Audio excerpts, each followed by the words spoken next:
Hello and welcome back. I'm Natalie MacDonald and you're watching Dukascopy TV. Up next, I'm joined now by TEDx coach and also founder and owner of the professionalspeakercoach.com, Laura Penn.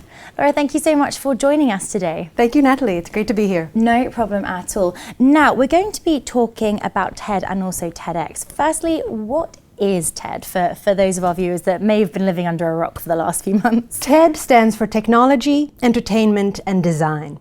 And in 1984, a group of professionals in those three areas got together and thought it would be a good idea to create a conference where ideas could be shared about these subjects and people could become inspired. Ideas could be spread.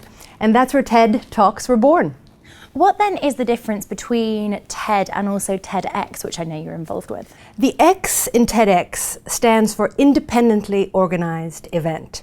And this means that it's not the people behind TED who are organizing the event, it's a completely different group of people. It could be a church, it could be a school, it could be a business or an organization. They have received a license from TED, a free license, to conduct TED-like events. And these events feature talks, performances, just the same sorts of things that a TED Talk would have, but it's organized by someone else. How then did you become involved in TEDx as a coach? Well, Natalie, I have three loves. The first one is science. I'm a conservation biologist. The second one is public speaking. I'm a Toastmaster and I compete a lot in public speaking events. And the third one is performing arts. I'm a dancer and I do a lot of theater. And I merged these three loves 5 years ago and found myself coaching my colleagues, my scientific peers, who don't have a very good reputation for being able to speak well.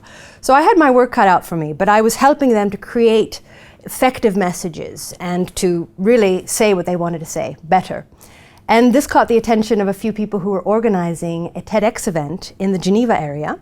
And they asked if I would be their coach, and I happily signed on, and I've been a TEDx coach ever since. With sort of all of that in mind then, can you give us some insight into what makes a good TED or TEDx talk then? You know, TED/TEDx talks, they are an organism completely to themselves. They are a potent cocktail of all sorts of public speaking and rhetorical ingredients. So essentially you've got a formula or a structure which starts normally with a very provocative beginning. The speaker will say something that shocks the audience or something profound, and that's sort of the bridge, the in that the speaker has with the audience. This catches the hook for the audience. And then the speaker will go into a narrative, and this is a beautiful tapestry of storytelling techniques, anecdotes, all woven in with vocal variety and body language, all this sort of mixture working together, telling a story, something interesting, something empowering or passionate. And then the TED Talk tends to end with a call to arms, an action or something that the audience can be inspired to think or do or say. And this sort of is the general formula for a TED Talk. And my job as a speaker coach is to bring out these elements in the speaker, to rehearse. A good talk has been rehearsed about 100 times. I mean, what you see on TED or TEDx talks looks like a casual conversation, a dude or a woman on a red circular rug having a conversation with the audience. It looks quite casual, but it's not. There's hundreds of hours of practice and work, detailed choreography even, of moving an arm here, of saying this here, of talking slowly, quickly.